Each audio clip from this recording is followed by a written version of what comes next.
etong isang bishop no na si Charles Webster Leadbetter, isa kasi siyang mystic seer. So nakikita niya ang energies during the Mass. At nakita niya na the Catholic Mass is a very powerful spiritual practice and it's a very powerful spiritual meditation.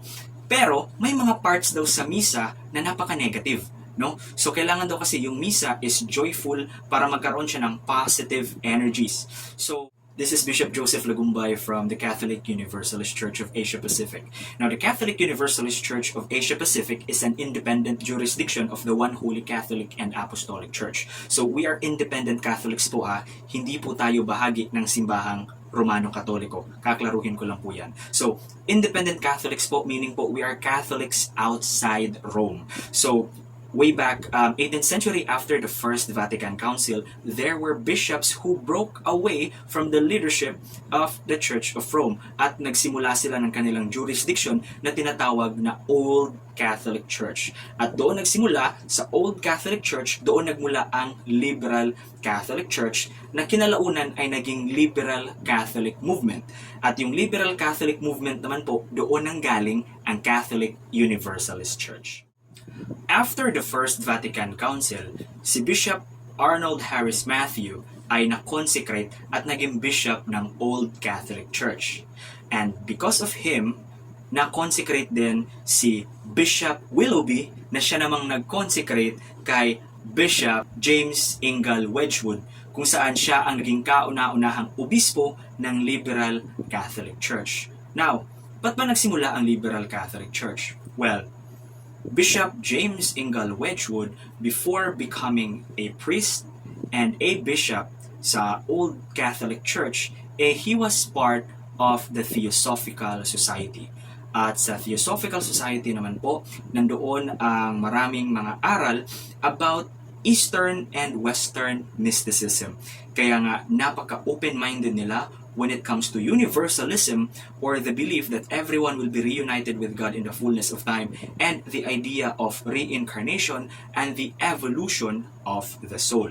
James Ingal Wedgwood decided to put up his own church that he calls the Liberal Catholic Church. Since ang liturgy ng Old Catholic Church ay hango pa rin sa old practices ng Roman Catholicism, ginagawa pa rin nila dati ang Tridentine Mass kung saan ang pare ay nakatalikod at ang mga tao ay nakaharap sa altar kasama ng pare. So during the time of James Ingal Wedgwood, ganun pa din yung misa nila. However, Bishop James Ingal Wedgwood together with Bishop Charles Webster Leadbetter, silang dalawa, gumawa sila ng panibagong misa at doon na nagawa ang Liberal Catholic Rite. So, tinranslate po nila yung Latin Mass na ad orientem or facing the altar or facing the sun, and then ginawa nila itong English. And there were some parts of the Mass na kanilang iniba at binago because during their occult investigation, because etong isang bishop no na si Charles Webster Leadbetter, isa kasi siyang mystic seer. So nakikita niya ang energies during the Mass at nakita niya na the Catholic Mass is a very powerful spiritual practice and it's a very powerful spiritual meditation. Pero may mga parts daw sa misa na napaka-negative. No? So kailangan daw kasi yung misa is joyful para magkaroon siya ng positive energies. So during the Mass din kasi, nandoon din daw yung mga angels at may mga good energies na nanggagaling sa mga tao na siya namang ina-absorb ng pare at ini-spread sa lahat. At doon nga nagkakaroon ng isang napakalaking spiritual church kung saan habang nagmimisa ay nabubuo yung spiritual structure, yung sinasabi niya, at nako-consecrate yung buong lugar at nasa-separate siya sa physical reality. So you are seeing the church, but the church is actually encapsulated with this very, very powerful form of energy.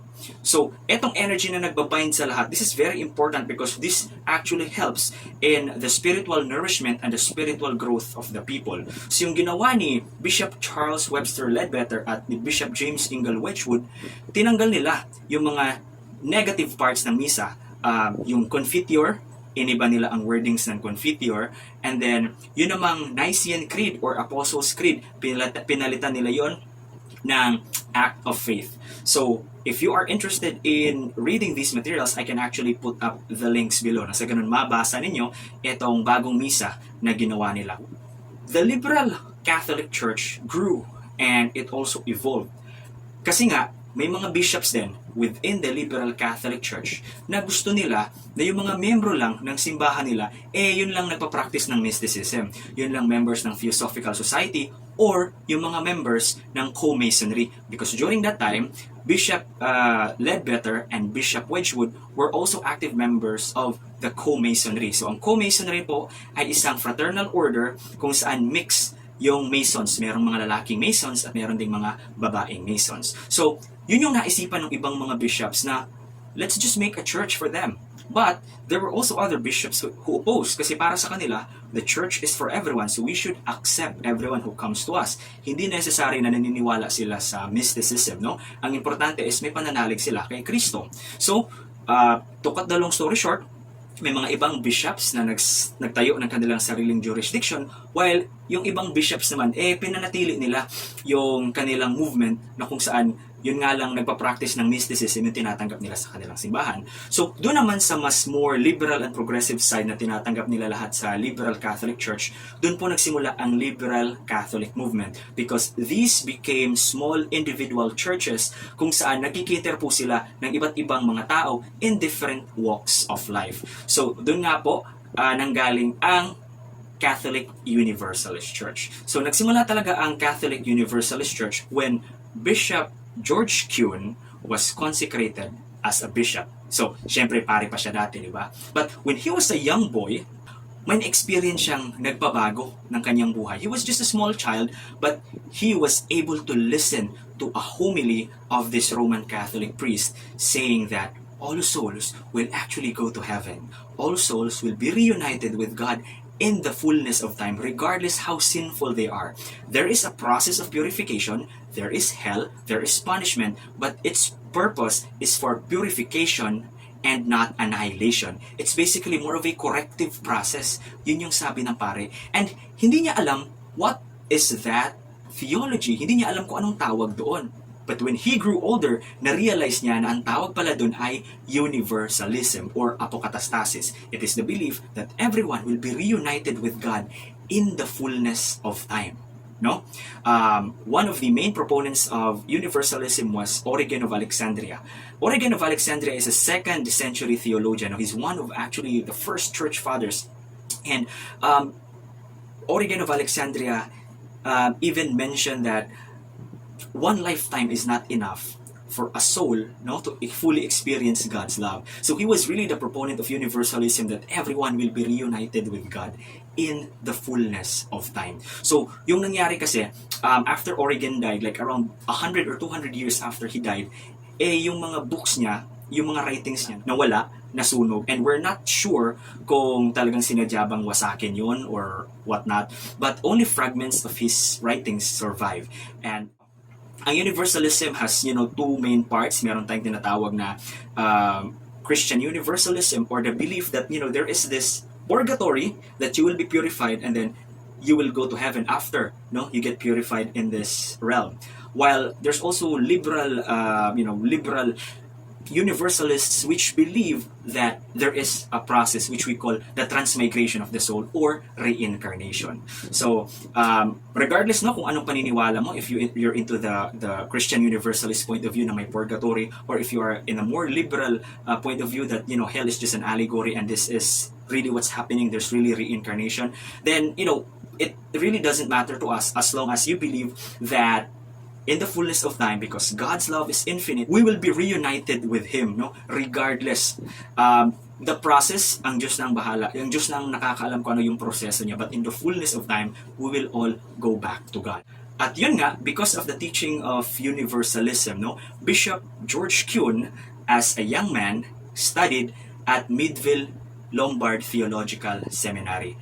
At doon niya talaga mas naintindihan kung ano ba itong Universalism. What are the different types of Universalism? Who are the theologians na talagang naniniwala sa Universalism?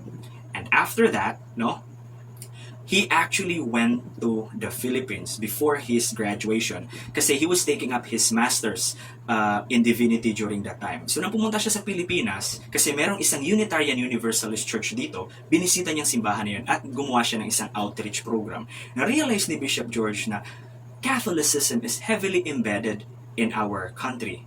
Pero our Catholics, though we are hopeful Universalists, no, the Roman Catholics here are hopeful Universalists, wala pa talagang simbahan na nagtuturo ng Universalism. So sabi niya, why not? If I will become a bishop, no, because during that time he was still a priest, what if he becomes a bishop, he will start a new Catholic jurisdiction, a new liberal Catholic jurisdiction, kung saan yung simbahan na yun ay nagtuturo ng Universalism in the Catholic context. So, to cut the long story short, bumalik siya ng US, bumalik siya ng Amerika, at doon sa US, doon siya kinonsecrate as a bishop during July 2013. So when he became a bishop, that's the time that the Catholic Universalist Church was born. But though the Catholic Universalist Church just started in 2013, the apostolic succession predates back to the time of the apostles and going back to the time of our Lord and Master Jesus. Kung gusto niyo namang tanungin, no, kung paano ba nagsimula ang Catholic Universalist Church of Asia Pacific dito sa Pilipinas, then I will make a follow-up video after this one. And I will tell you my story, paano nga ba nabuo ang Catholic Universalist Church of Asia Pacific dito sa Pilipinas. Alright, so yeah, that's it for today. God bless everyone. Namaste.